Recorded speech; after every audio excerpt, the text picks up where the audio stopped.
사랑하는 성도 여러분, 오늘은 여호수아서 4장 19절에서 24절을 중심으로 길갈의 시간, 이런 제목으로 말씀을 나누고자 합니다. 우리가 몸이 아파서 병원에 가면 의사 선생님이 종종 좀 쉬셔야겠습니다, 이런 조언을 할 때가 있습니다. 그동안 몸을 너무 무리하게 사용하고 정신적인 스트레스를 많이 받아서 병이 생겼다는 것입니다. 우리 한국 사람은 열심히 일하는 것으로 소문이 나 있습니다. 그래서 그런지 쉼이 익숙하지가 않은 것 같습니다. 쉰다는 것은 왠지 뒤처지는 것 같고 또 게으른 것 같다는 생각마저 들게 됩니다. 그런데 여러분이 아시는 것처럼 적당한 쉼이란 뒤처지는 것이 아니라 이보전지를 위한 일보후퇴라고도 하겠습니다. 성경을 보면 하나님께서도 이스라엘 백성들에게 또 우리 하나님의 자녀들에게 쉼을 요구하시는 것을 볼 수 있습니다. 가장 대표적인 것이 구약의 안식일이겠고 또 신약의 주일이 되겠습니다. 이 날에 우리는 하나님이 주시는 영적인 쉼을 경험하고 한 주간의 삶을 준비하게 되는 것입니다. 우리가 읽은 오늘 본문도 이와 같은 영적인 쉼에 대한 의미를 가르쳐주고 있습니다. 지금 이스라엘은 여호수아의 리더십을 따라서 하나님의 은혜로 요단강을 건넜습니다.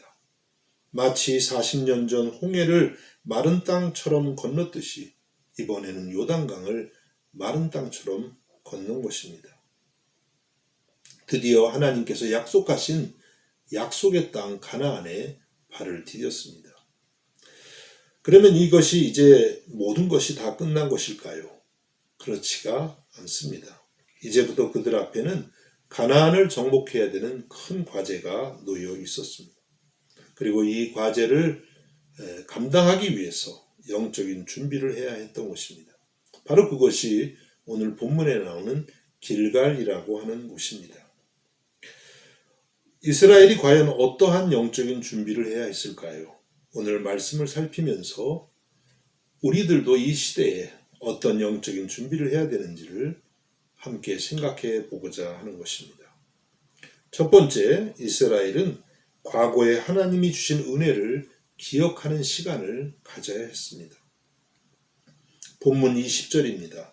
여호수아가 요단에서 가져온 그 12돌을 길갈에 세우고, 하나님은 이스라엘에게 그들이 지나온 요단강 한복판에서 돌 12돌을 가져와서 길갈에 세우라고 하셨습니다. 그리고 이스라엘은 또 그렇게 했습니다. 왜 이렇게 말씀하신 것일까요? 21절과 22절입니다. 이스라엘 자손들에게 말하여 이르되 후일에 너희의 자손들이 그들의 아버지에게 묻기를 이 돌들은 무슨 뜻이니까 하거든 너희는 너희의 자손들에게 알게 하여 이르기를 이스라엘이 마른 땅을 밟고 이 요단을 건넜습니다.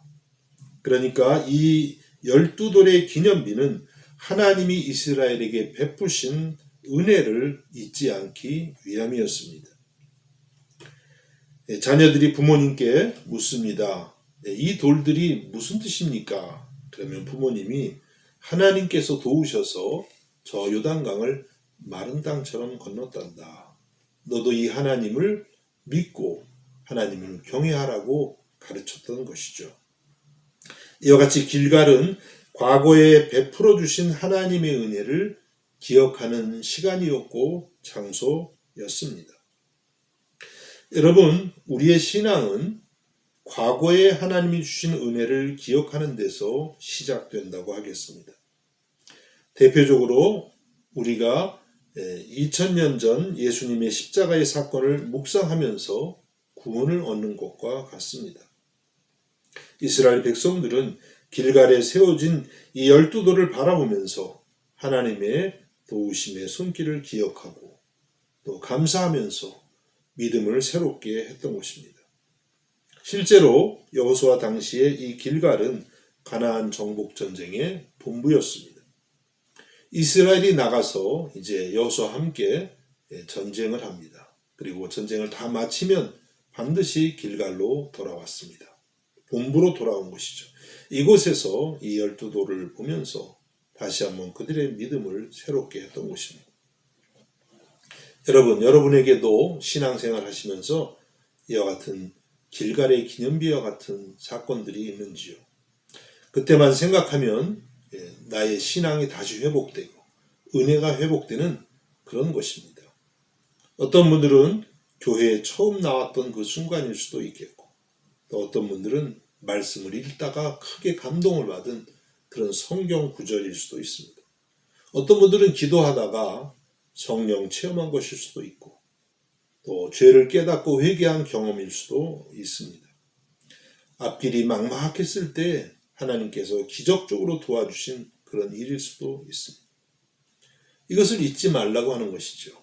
마치 이스라엘이 12돌을 가져다가 하나님의 은혜를 잊지 않기 위해서 기념비를 세운 것처럼 우리들도 우리의 마음에 이와 같은 순간들을 기념비처럼 세우라는 것입니다. 그리고 그와 같은 일들을 시시때때로 떠올리면서 하나님의 은혜를 생각하라는 것이 오늘의 말씀인 것입니다. 여러분, 하나님은 우리들이 미래의 일을 구하기에 앞서서 과거에 주신 은혜를 기억하고 감사하라고 하십니다. 시편 50편 22절과 23절입니다. 하나님을 잊어버린 너희여 이제의 일을 생각하라. 그렇지 아니하면 내가 너희를 찢으리니 건질 자가 없으리라. 감사로 제사를 드리는 자가 나를 영화롭게 하나니 그의 행위를 옳게 하는 자에게 내가 하나님의 구원을 보이리라. 하나님의 은혜를 잊어버리면 하나님이 찢는다고까지도 말씀하십니다. 감사로 제사를 드리는 자, 하나님이 주신 은혜를 생각하며 감사하는 자가 하나님을 영화롭게 하고, 이러한 사람에게 하나님은 구원을 베푸신다, 더 도움을 주신다고 약속하고 계시는 것입니다. 이와 같은 시간이 될 수 있기를 주님의 이름으로 축복합니다. 두 번째는 이 길갈의 시간은 신앙적인 정체성을 새롭게 하는 시간이었습니다. 여호수아서 5장 2절과 3절의 말씀입니다. 그때 여호와께서 여호수아에게 이르시되 너는 부싯돌로 칼을 만들어 이스라엘 자손들에게 할례를 행하라 하시매 여호수아가 부싯돌로 칼을 만들어 할례산에서 이스라엘 자손들에게 할례를 행하니라. 하나님께서 여호수아에게 이스라엘 남자들에게 할례를 행하라고 하십니다. 왜냐하면 광야에서 난 이스라엘 남자들은 광야의 길에서 할례를 받지 못했기 때문이었습니다. 할례는 이스라엘 남자라면 누구나 태어난 지 8일 만에 받아야 하는 것이었습니다. 이것은 하나님의 언약 백성이 된 표시로서 이스라엘에게 있어서는 매우 중요한 의식이었습니다. 할례를 통해서 나는 하나님의 의해서 선택받은 언약 백성이다, 이런 정체성을 가진 것입니다. 오늘날로 말하면 예수님을 나의 주님으로 믿고 세례를 받은 것과 비슷하다고 하겠습니다. 우리는 세례를 받음으로써 예수 그리스도와 연합되었고 또한 하나님의 자녀이고 교회의 일원이 되었다는 정체성을 갖는 것입니다. 그런데 인간적으로 생각하면 지금 상황이 잘 이해가 되지 않습니다. 할례를 받으면 몸에 난 상처로 인해서 전쟁을 수행하기가 어렵습니다. 또 지금은 가나안 모든 족속들이 두려워 떨고 있기 때문에 이때야말로 전쟁을 수행하기에 최적기라고도 하겠습니다. 그런데 하나님은 여호수아에게 할례를 행하라고 하십니다. 왜 그렇게 하셨을까요? 그 까닭은 지금 이 전쟁은 인간적인 전쟁이 아니라 영적인 전쟁이기 때문입니다. 말씀드린 것처럼 하나님의 백성으로서 자기 정체성을 먼저 정립하는 것이 가장 중요한 것입니다. 그래야만 하나님을 의지할 수 있고 또 우상 숭배가 극심했던 가나안 문화에 동화되지 않을 수 있기 때문입니다. 여러분, 우리도 그렇습니다. 우리 성도의 삶에서 중요한 것은 어떤 일이 아니라 나의 신앙적인 정체성을 확립하는 것입니다. 내가 그리스도 안에서 누구이냐고 하는 것입니다. 이러한 정체성을 확립할 때 거기서 하나님이 원하시는 바른 삶을 살아갈 힘이 생기는 것입니다. 여러분, 군대에 입대하면 훈련소에서 몇 주간 훈련을 합니다. 그때 하는 중점적인 일이 무엇이냐면 군인으로서의 정체성을 세우는 것입니다. 머리도 짧게 자르고 또 파란 군복도 입고 또 걸음걸이도 아주 절도 있게, 말도 절도 있게 해야 됩니다. 이렇게 몇 주간 훈련을 받으면 어느 정도 군인으로서의 정체성이 생깁니다. 그러면 그때에 각자의 부대로 배치되게 되는 것이죠. 마찬가지로 지금 이스라엘은 이 길갈에서 할례를 받음으로써 우리는 하나님의 언약 백성이라는 정체성을 새롭게 한 것이죠. 여러분, 우리들도 그렇습니다. 신앙생활에서 가장 우선적인 것은 그리스도 예수 안에서 내가 누구인가 하는 이 신앙적인 정체성을 세우는 것입니다. 예를 들어서 나는 하나님의 자녀입니다. 이런 정체성이 세워지면 하나님을 아버지로 담대하게 부를 수 있고 또 나는 하나님의 사랑받는 자녀라는 생각 가운데 신앙적인 행복을 누릴 수가 있습니다. 또 나는 예수님의 제자입니다. 이런 정체성이 확립이 되면 날마다 스승 되신 예수님을 따르고자 하는 의욕이 생기게 됩니다. 나는 하나님이 택하신 거룩한 성도다. 이런 정체성이 확립되면 성도답지 못한 삶을 미워하게 되고 거룩한 삶에 대한 고민이 생기게 되는 것이죠. 나는 예수 그리스도의 종입니다. 이런 정체성이 생기면 우리가 무엇을 하든지 주님의 뜻을 순종하려고 노력하게 될 것입니다. 나는 예수 그리스도의 군사입니다. 이런 정체성이 생기면 주님께서 승천하시기 직전에 주신 마지막 세계 선교의 명령을 마음에 충성되이 지키고자 노력하게 될 것입니다. 나는 천국 백성입니다. 이런 정체성이 생기면 이 땅을 살아가지만 날마다 천국을 사모하면서 살아가게 될 것입니다. 많은 성도들이 교회를 다니지만 이 정체성이 확실치 않은 경우가 많이 있는 것 같습니다. 그래서 세상 사람들과 별로 구분되지 않는 삶을 살아갈 때도 있는 것입니다. 여러분, 아무리 우리 마음이 급해도 먼저 우리의 신앙적인 정체성을 확립할 수 있기를 바랍니다. 사도 바울은 고린도후서 5장 17절에서 말씀합니다. 그런즉 누구든지 그리스도 안에 있으면 새로운 피조물이라 이전 것은 지나갔으니 보라 새 것이 되었다. 우리가 예수님을 믿으면 새로운 피조물이라고 했습니다. 그냥 우리가 어느 정도 인격적으로 도덕적으로 개선된 것이 아니라 우리 존재 자체가 하나님에 의해서 새롭게 창조된 새로운 피조물이라고 말씀하고 있습니다.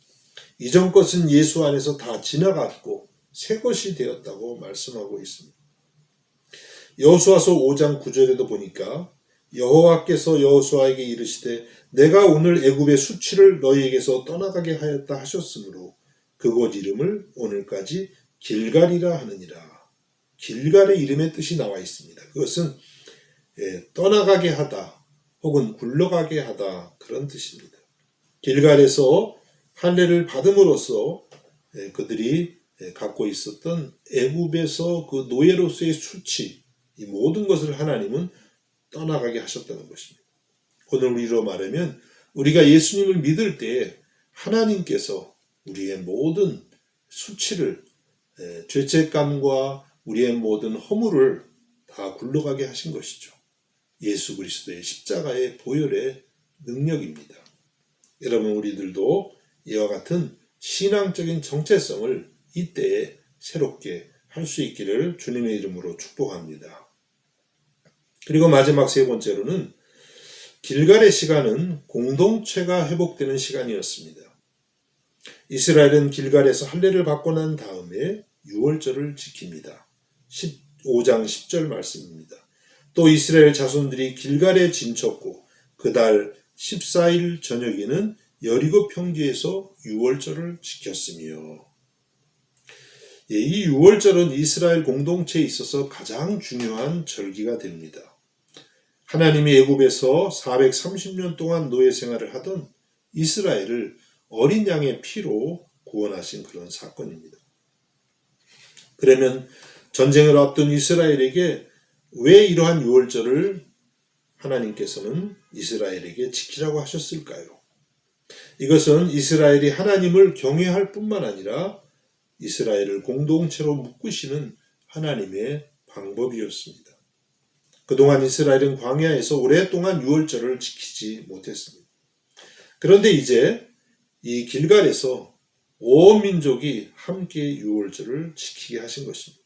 그것은 바로 동일한 유월절의 구원 사건을 통해서 그것을 함께 참여함으로써 민족적 또 신앙적 동질성을 회복시키려는 것이었습니다.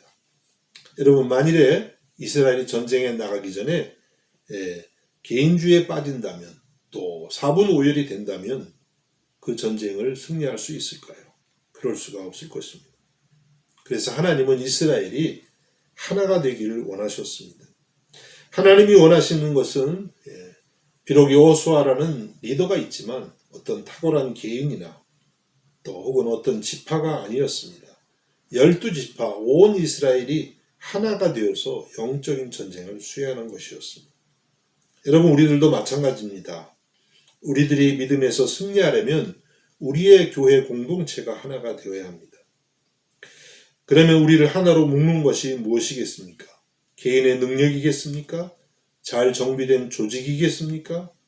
그런 것이 아닙니다. 물론 그런 것도 필요하지만 교회를 진정으로 하나 되게 하는 기초는 바로 유월절 어린 양 되시는 예수 그리스도의 보혈을 생각하고 그 보혈 아래에서 살아가는 것입니다.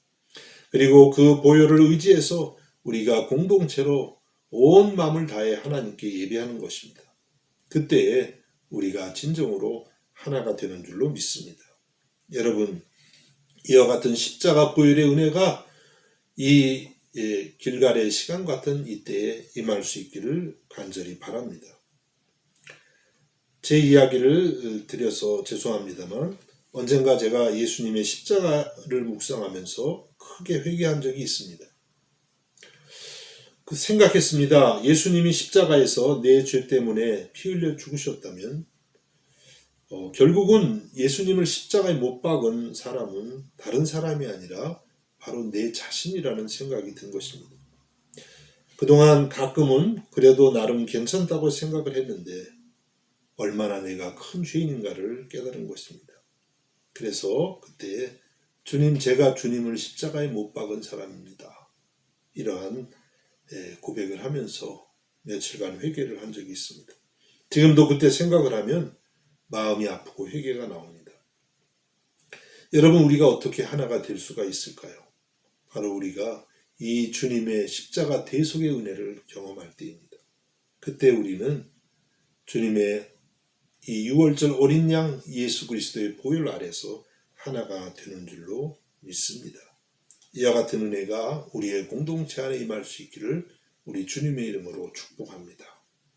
말씀을 믿습니다. 여러분, 지금 이 시기는 하나님께서 우리에게 허락하시는 길갈의 시간과도 같습니다. 그동안 앞을 향해서 달려가기만 하던 우리가 걸음을 멈추고 영적인 쉼을 갖고 영적인 준비를 하는 것입니다.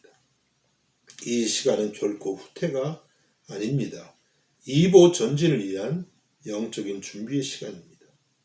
이 시간에 먼저는 과거에 주신 많은 은혜를 끄집어내어 여러분 마음의 기념비처럼 세울 수 있기를 바랍니다.